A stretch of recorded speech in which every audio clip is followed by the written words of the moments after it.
In the heart of the rural river valley, as the sun awakens and the leaves rustle, a tradition as old as the hills themselves stirs.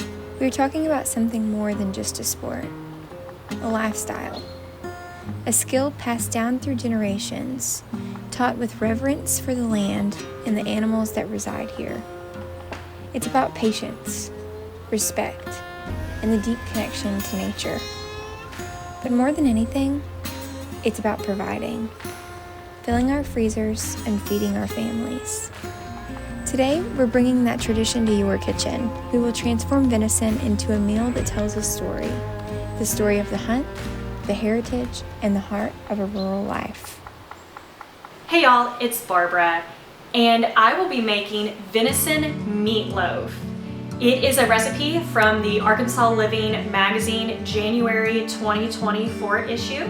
So come along with us as we put the ingredients together and make a unique, scrumptious, home-cooked meal.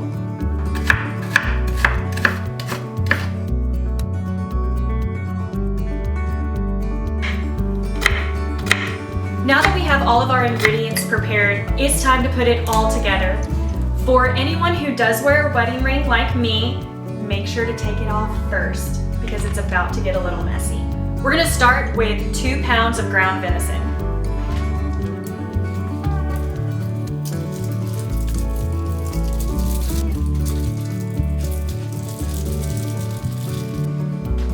Add 1/2 cup of onion, 1/2 cup of bell peppers, 1.5 cup of oats.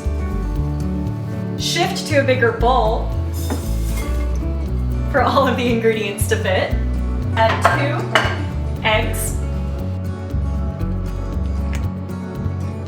And to top it off, 1 cup of ketchup. All right, next it's time to get a little messy and just dive in and start to mix.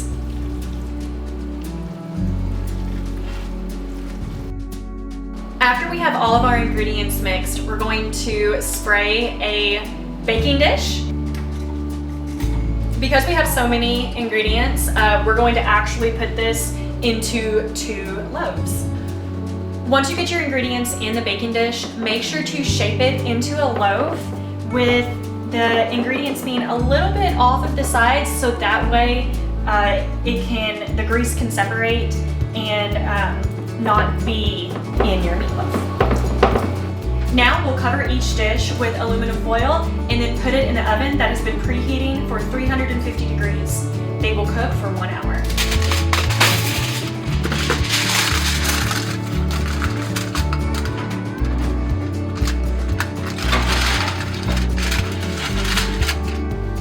The meatloaf is about ready to come out of the oven, so we're going to prepare our top glaze.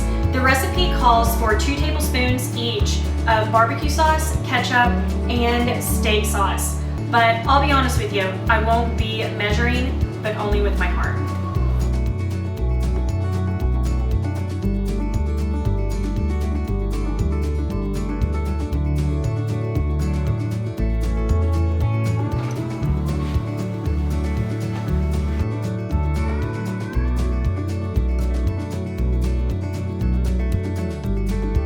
Now it's time to put the meatloaf in the oven for a final 15 minutes to broil.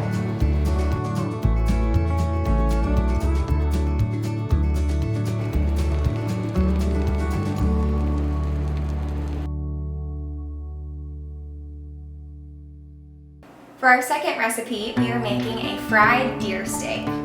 This recipe is essentially the deer adaptation of country fried steak, and it is my personal favorite way to eat deer meat in general. We're going to start by cracking 4 eggs and then scrambling them.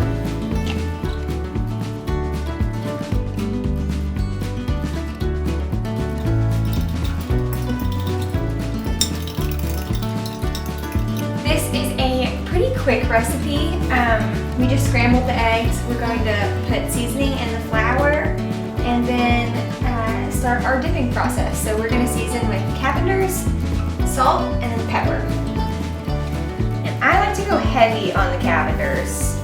My husband really likes the way it tastes.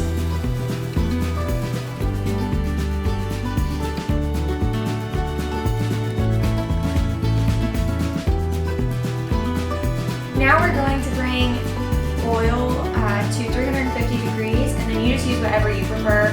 We usually use vegetable oil. We are going to start by dipping a piece of steak into the flour, just patting it down, and then the same into the egg, getting both sides covered, and back into the flour. And then this time I really try to make sure that it gets covered. We like a thicker crust. You don't have to dip that many times or even do the egg wash at all, but I like it nice and crispy. Okay, and then into the hot grease.